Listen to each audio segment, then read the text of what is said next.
நம்ம கிட்ட யாராவது காலில் முள் குத்திருச்சுன்னு சொன்னா என்ன சொல்லுவோம்? முள்ளை எடுத்து போட்டு நட அப்படின்னு சொல்லுவோம். இது ஒரு சாதாரண விஷயமா நம்ம பார்ப்போம், நமக்கு அது பெருசா தெரியாது.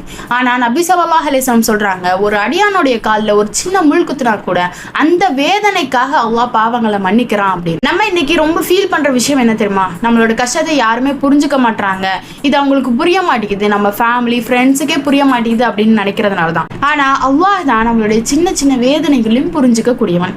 அந்த அல்லாஹ் தான் சொல்றான், இன்ன மஅல் உஸ்ரி யுஸ்ரா, இன்ன மஅல் உஸ்ரி யுஸ்ரா. 2 தடவை சொல்றான். நிச்சயமா துன்பத்தோட இன்பம் இருக்கு, துன்பத்தோட இன்பம் இருக்கு. நம்ம எல்லாருக்கும் தெரியும் அல்லாஹ் வாக்கு மீறாதவன் அப்படின்னு. ஒரு தடவை இல்ல 2 தடவை சொல்றான். ஒரு கஷ்டப்படுறோமா, கண்டிப்பா அதுக்கு பின்னாடி ஒரு சந்தோஷம் இருக்கு அப்படின்னு. அப்போ இன்னைக்கு நம்ம கஷ்டப்படக்கூடிய ஒவ்வொரு விஷயத்துக்கும் அல்லாஹ் நாளைக்கு மிகப்பெரிய கூலியை வச்சிருக்கான். உண்மையிலே நமக்கு சந்தோஷத்தை தருவான், மறுமையிலையும் நமக்கு ஒரு மிகப்பெரிய வெற்றியை தருவான். ஸோ இன்ஷா அல்லாஹ் நம்மளோட கஷ்டத்தை எல்லாத்தையும் அல்லாஹ் கிட்ட சொல்லுவோம். வெற்றியை எதிர்பார்த்த மக்களாக, சந்தோஷ